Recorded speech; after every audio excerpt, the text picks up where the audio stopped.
Known for his bad boy roles, he has appeared in over 60 films and even landed an Academy Award for Best Actor. Welcome to WatchMojo.com, and today we're taking a look at the career of Hollywood heavyweight Nicolas Cage. Sir, please wait your turn. I know, but this is an emergency. Hey, buddy, ever heard of a line? Hey, have you ever been dragged to the sidewalk and beat until you pissed blood? Born Nicholas Kim Coppola on January 7, 1964, in Long Beach, California, he is the nephew of iconic director Francis Ford Coppola. In his youth, he attended Beverly Hills High School before attending the UCLA School of Theater, Film, and Television. Since a young age, he had nurtured a strong desire to enter the film business due to his family's high-profile involvement in Hollywood. Valuing experience over academics, the young talent took on a variety of small television and film roles while still in school. These included a part in the blockbuster Fast Times at Ridgemont High. However, he was crushed to discover that his scenes were drastically cut from the final film. Thinking his family ties were crippling his ability to distinguish himself, Coppola changed his name to reflect his favorite Marvel superhero, Luke Cage. This gamble quickly paid off, as he then landed his first starring role in the part of Randy in 1983's Valley Girl.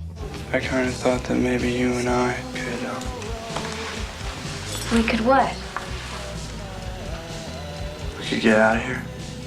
Ironically, he impressed his own uncle while helping run the auditions for his film version of the novel Rumblefish. Coppola would again cast Cage in 1984's The Cotton Club and 1986's Peggy Sue Got Married. As a result of these and other roles, he spent the 1980s on the periphery of the Brat Pack, yet continued to land prominent parts in both mainstream and offbeat projects. These included his appearances in the critically acclaimed romantic comedy Moonstruck and the Coen brothers' cult classic Raising Arizona. You're a flower, you are.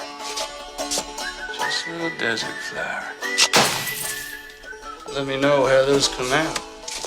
In 1992, he received a Golden Globe nomination for Best Actor in The Tale of a Man Who Lent His Fiancée to James Caan's character in order to clear his gambling debt in Honeymoon in Vegas. The following year, Cage was paired with Samuel L. Jackson in the comedy Amos and Andrew before taking on the role of a bodyguard to Shirley MacLaine in 1994's Guarding Tess.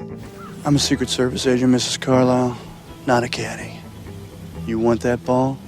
I suggest you go get it yourself. However, his 1995 return to Sin City was the beginning of his sudden climb to the top of Hollywood's A-list. His portrayal of a suicidal alcoholic in a relationship with a prostitute in Leaving Las Vegas won him an Academy Award for Best Actor. Following this, he appeared in several box office successes that solidified his place as an action star. These began with his high-profile pairing with Sean Connery to infiltrate Alcatraz and defuse a chemical weapon in The Rock. Then he starred as a convict trapped on a prison transport overtaken by inmates in Con Air and in John Woo's identity-swapping action flick Face Off opposite John Travolta.